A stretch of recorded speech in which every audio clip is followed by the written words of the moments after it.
सार्थ श्री ज्ञानेश्वरी अध्याय 12वा सारांश भक्तियोग. उपासनाकांड व ज्ञानकांड यांना जोडणारा हा महत्त्वपूर्ण अध्याय आहे. अध्यायावरील श्री ज्ञानदेवांची टीका भक्तिमार्गी लोकात अत्यंत प्रिय आहे. या अध्यायाच्या सुरुवातीस श्री गुरूंच्या कृपादृष्टीला मातेच्या प्रेमळ रूपकाने नमन करतात. आई जशी मुलाला वात्सल्याने वाढवते त्याप्रमाणे सद्गुरू शिष्याला साधनात मदत करतात. वेगवेगळे अनुभव देऊन त्याची समाधीपर्यंत कशी वाढ करतात हे श्री ज्ञानदेवांनी सांगितले आहे. नंतर या ग्रंथात नवरसांचा उत्कर्ष, साहित्यालंकाराची रेलचेल उत्पन्न व्हावी व कुतर्क वितंडवादाचा किटाळ या ग्रंथाला लागू नये, भगवंताच्या गुणानुवादात रमून जावे यासाठी श्री गुरुचरणी प्रार्थना करतात व गुरु आज्ञेने व्याख्यानास सुरुवात करतात. उपासनाकांड. मागील अध्यायात अर्जुनाला प्रिय असे त्याच्या विनंतीप्रमाणे सौम्य चतुर्भुज रूप धारण केले तेव्हा देव आपल्या प्रश्नाने रागवू नयेत यासाठी सगुणोपासक व निर्गुणोपासक या दोहोतील कोणी भगवंताला तत्वत जाणले असा आडपडद्याने पण मूळचाच प्रश्न देवांना विचारला. देवही त्या प्रश्नाच्या चातुर्याने संतुष्ट होऊन उत्तर देतात.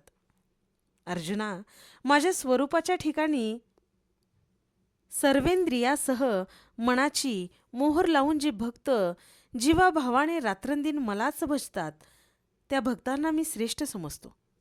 सर्वत्र समदृष्टी ठेवून परंतु सगुणोपासक निर्गुणोपासकांपेक्षा उपासना करणारेही मलाच प्राप्त होतात. परंतु सगुणोपासक निर्गुणोपासकांपेक्षा चांगले याचा अर्थ भक्तिमार्ग अत्यंत सोपा आहे. निर्गुणोपासनेचा योगमार्ग कठीण आहे, कष्टदायक आहे व भक्तिमार्ग सुलभ आहे. मी त्यांच्या रक्षणासाठी सदैव तत्पर असतो. वर्णाश्रम धर्माप्रमाणे आपल्या वाट्याला आलेली कर्मे यथासांग व फलशारहित केली, शरीर मन वाणीने होणारे व्यापार माझ्याच प्रित्यर्थ केले तर त्यांना माझी प्राप्त सहज होते. असे भक्त मला अत्यंत प्रिय. त्यांचा योगक्षेम मी चालवतो. त्यांना संसार सागरातून लीलेने पार करतो. अधिकाराप्रमाणे त्यांना उपाय सांगतो.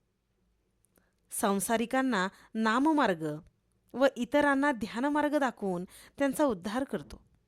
म्हणून तू भक्तिमार्गाचे आचरण कर. अर्जुना, निश्चय करणारी बुद्धी व संकल्प विकास करणारे मन ही दोन्ही माझ्या प्रेमाने भरून जाणे याचे नाव भक्ती. मन व बुद्धीला माझ्या प्रेमाची सतत संसारी गोडी लावणे याचे नाव अभ्यास. याने असाध्य गोष्टीही साध्य होतात. विषयासक्त लोकांनी आपली कर्मे यथाविधी करावीत व माझ्या विश्वात्मकाच्याच सत्तेने ही कर्मे होत आहेत असा निश्चय करून निराग्रही वृत्तीने राहावे. कर्म करावे पण त्याचे कर्तृत्व व फळ भगवंताला द्यावे. हेही ज्याला जमणार नाही त्यांनी कर्मे भगवंताला अर्पण नाही केली तरी चालेल, पण स्वतःकडे मात्र घेऊ नयेत. अशाने श्रेष्ठ प्रतीचा योग साध्य होतो. अभ्यास, ज्ञान, ध्यान व कर्मफलत्याग या पायरी पायरीने जाऊन माझी सर्वश्रेष्ठ पूर्ण ब्रह्मस्थिती साधकाला प्राप्त होते. ज्ञानकांड. ही परिस्थिती प्राप्त झाल्यावर त्या साधकाचे ठिकाणी अनेक उत्तमोत्तम लक्षणे वास करावयास येतात. त्यापैकी काही महत्त्वाची लक्षणे भगवंताने अर्जुनास सांगितली. त्याचा अनुवाद करताना त्याची साधने देखील श्री ज्ञानदेवांनी अलंकारयुक्त भाषेत सांगितली आहेत. परमात्म्याशी ऐक्य झाल्यामुळे भक्तांचा आपपराभव नाहीसा होतो. द्वेष नष्ट होतो. सर्व प्राणीमात्रांशी त्यांची मैत्री असते. जगाला तो त्रास देत नाही, उलट तो क्षमाशीलच असतो.